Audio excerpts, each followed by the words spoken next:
Fala pessoal, vamos voltar então aos nossos estudos aqui de física para o primeiro ano.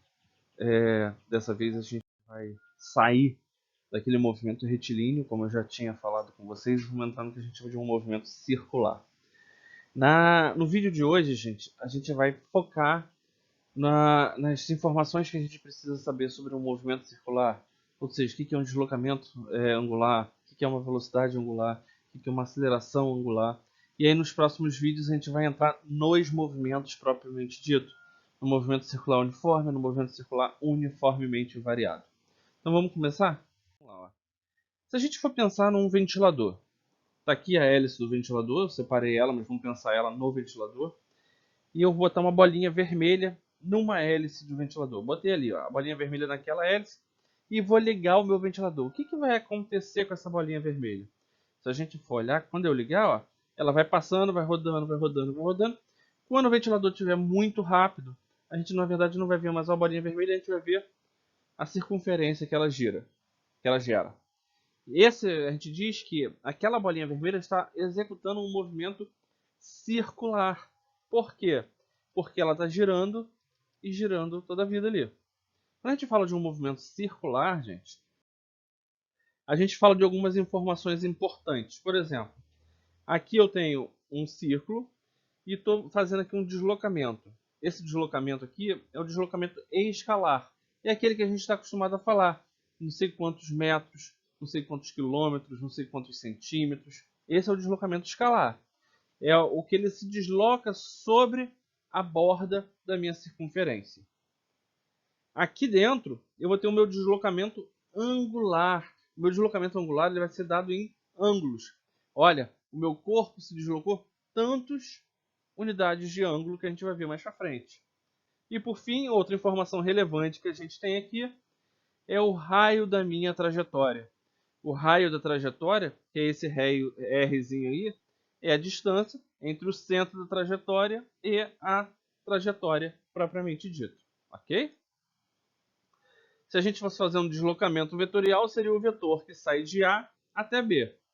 Então, quando a gente fala de um deslocamento num movimento circular, essas são as informações que a gente precisa ter.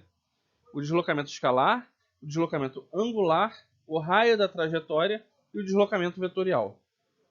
E aí, gente, como é que a gente relaciona, então, o deslocamento escalar com o deslocamento angular? A gente vai ver que toda a relação entre escalar e angular vai ser dada em função do ângulo que existe, ou melhor, do raio da trajetória. E aí, deslocamento escalar é igual ao deslocamento angular vezes o raio. Se a gente for olhar, o deslocamento escalar e o raio é dado em metros. E o meu deslocamento escalar, ou melhor, o meu deslocamento angular, ele é dado em que unidade? O que a gente vai ver agora é o que a gente chama do radiano. O radiano, por definição, um radiano é aquele ângulo em que o raio da trajetória é exatamente igual ao deslocamento escalar. Ou seja, o ΔS, que é o meu deslocamento escalar, é igual ao meu R.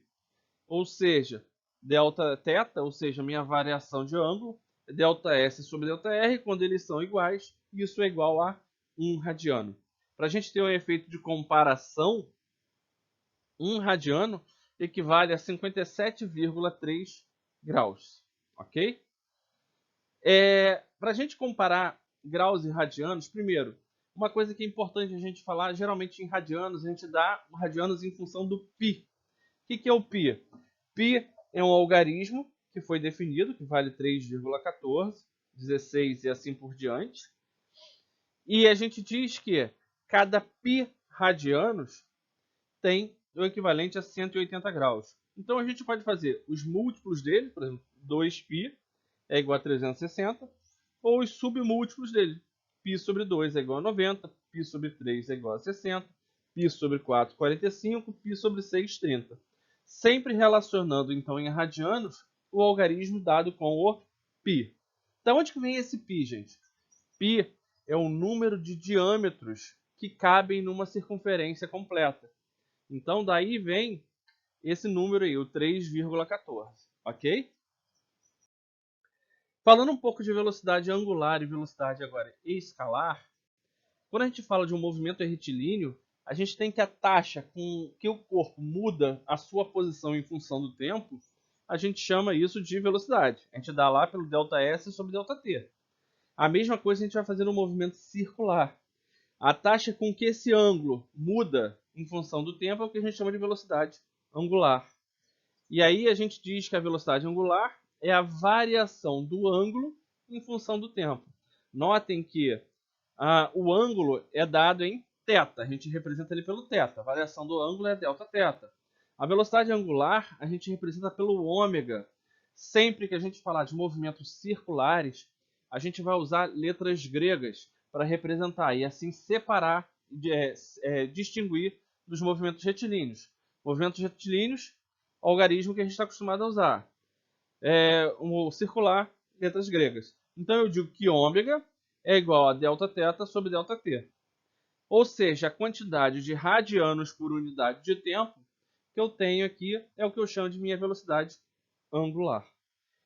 Comparando movimento retilíneo com movimento circular, mais uma vez a relação se dá em função do raio da minha trajetória. V é igual a ômega vezes R.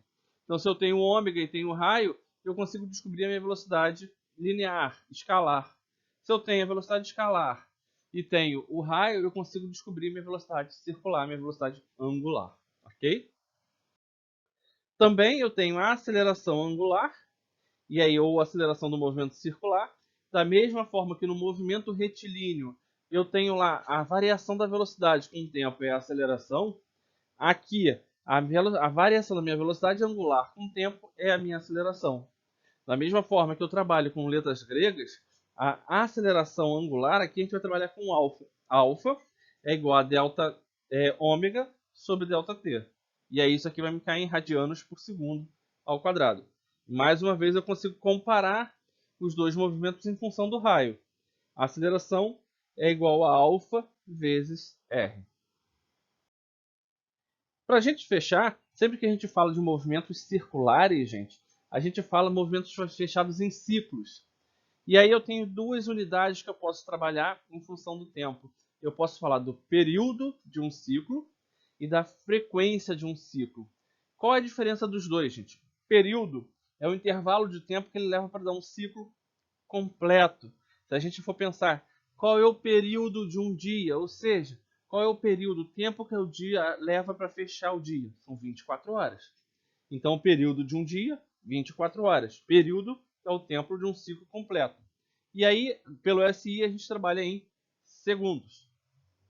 A frequência é o número de ciclos que o meu sistema consegue fazer por unidade de tempo. Se a gente fosse fazer aqui, uma unidade seria rotações por segundo. Mas isso a gente dá o nome de Hertz. Hertz, então, é a nossa unidade no SI, que equivale a 1 dividido por segundos, para frequência.